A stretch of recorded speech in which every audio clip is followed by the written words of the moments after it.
And now, live from the studios of Freedom's Phoenix, Ernest Hancock.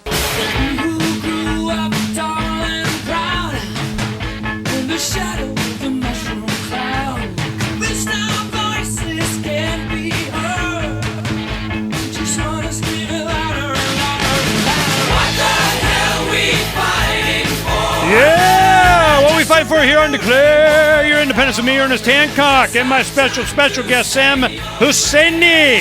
Yeah, he's out there. He's staking them out. WashingtonStakeout.com. It's kind of like We Are Change, man. We're in your face.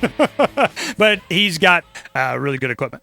So what happens is we have discussed this on the show in the past. It's this, distraction thing, wag the dog, change the lead. But, it's interesting that you always got the bad guys have to be in at least threes. Who do we have? We have Saddam Hussein, Iraq, bad guy, we got to go get him cuz. We have Kim Jong-il, North Korea, bad guy. Ahmadinejad and Iran, bad guy, the trifecta. That was their beginning.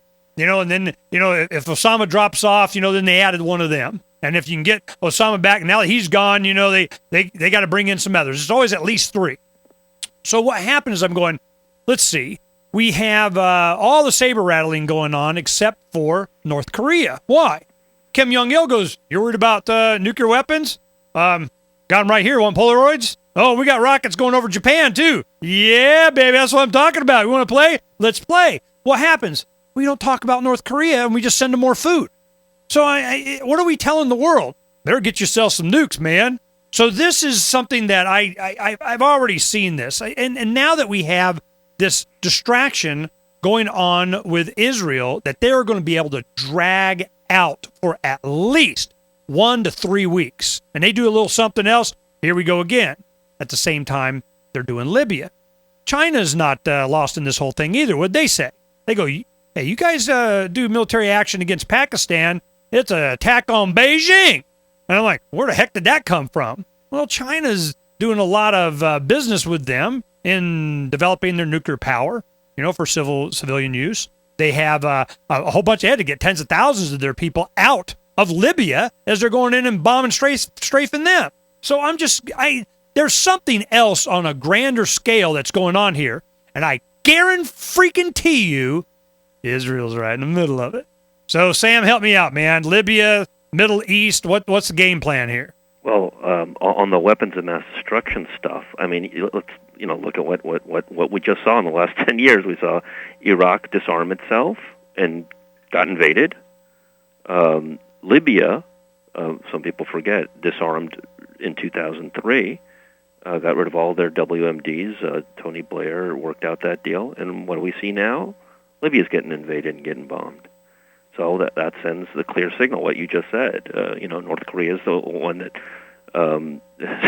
we're going to keep our nukes, thank you very much, and we're not bothering them. And what lesson would the Iranians take from this? They claim that they don't have weapons of mass destruction, weapons in Iran, any nuclear weapons. They don't need them. They just need Silkworm missiles from China to take out the entire Fifth Fleet. That's true. That's true because it's all sitting there in the Gulf, and that's another big part of this equation.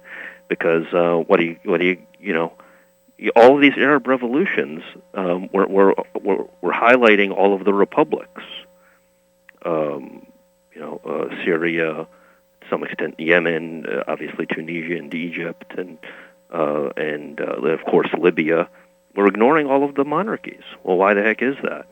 Because they are monarchies. Because they are monarchies, and they got the Gulf Cooperation Council, and they got the oil, and they got the Fifth Fleet sitting there, and Al Jazeera, which actually played a pretty constructive role during the uprising in Egypt, has totally taken a dive because they're based in Qatar, and they're tied to the Qatari regime there, which is part of the Gulf Cooperation Council. So when there's a uprising in neighboring Bahrain, and Saudi Arabia goes in and invades Bahrain a couple of days after the disaster in Japan, nobody pays attention. Along with the United Arab Emirates, Right. So exactly. This is it's the boys. Okay, I've had people from Middle East in Bahrain, in Saudi Arabia, ministers of, and I get it. It's just a game. It's just playing the same game Netanyahu and Obama's playing. Yeah, and they're playing it with them because you sort of have this alliance of the Saudis and the Israelis. These oil monarchies that have no legitimacy, that are the most authoritarian regimes on earth, allegedly, with the United States and Israel, which talk about all these democratic values, and they're basically working hand in glove to maintain basically the status quo, to try to prevent real reform in Egypt, for example, to try to prevent any real sense of independence among the Palestinians. Well, of course, to prevent that. That's not their goal. They don't give a crap about that. It's all. Well, I'll tell you what they do care about. They're saying, it's about oil, and I'm going, maybe I'm sure there's some. It's about control, and I look at Libya, and one thing that came up, maybe you can answer this, is over the past 8 years or so, or even a decade, Gaddafi was responsible for the what do they call it, the Pan American Conference. The Lockerbie. They bring all these guys together, and he said, you know what we need to do? We need to have a gold-based dinar, a gold-based currency. We're going to get off the dollar. And they're, oh, heck no. Iraq starts going, they're going to be going off the petrodollar into the euro or gold or whatever. Iran, that's one thing that they're really pissed off to Iran. They start their own oil bourse. It's like their little commodity exchange thing, and we're not taking dollar. We got so whenever anybody, all the other common denominators that you look at, the one that, man, it definitely a common denominator is anybody threatening to go off the dollar. So now the world is all at one time. I don't know what the heck they're going to do then. You have a world-o then or something. But the Libya, did that really play into it at all? His advocacy and funding and support of going to a gold-based currency, did that ever come up as a reason? I don't know about that. That's quite possible. I do know you're right about Saddam Hussein was making noises about going off the dollar and going onto the euro. But I think that there is a substantial part of it is about oil, but it's commonly misunderstood. It's always talked about as access to oil. There's no question about access to oil. The question is control over oil. Nah, so what bank account the money goes in, that's what it's about. What bank accounts the money goes to, and who could and couldn't cut off the supply. So, I mean, Saddam Hussein wasn't going to eat the stuff. He wanted to sell it. I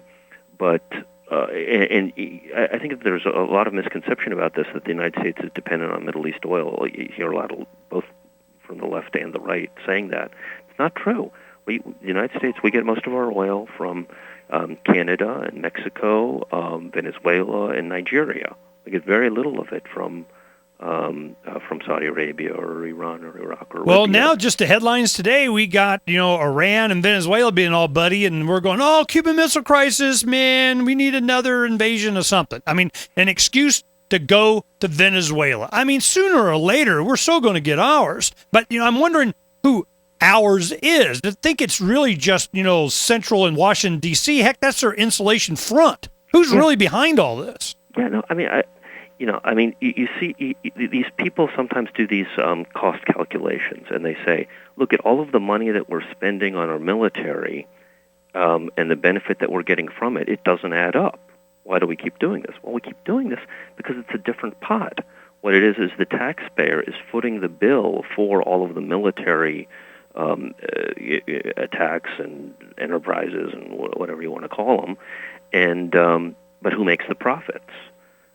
Select contractors and companies, most obviously. And bailed out banks. And the banks are tied into it too, but the military-industrial complex that obviously Eisenhower talked about. So it's a different pot. Just to say that that the money doesn't add up doesn't do it justice, because it's a different pot. It's the taxpayer, in effect, subsidizing elites both in those countries, in Saudi Arabia, and so that they can go and gamble their money in Monte Carlo, as well as the military corporations in the U.S. When we come back here on Declare Your Independence, we're going to be talking to Sam about, a lot of stuff. But one thing I'm really looking forward to is what to look forward to.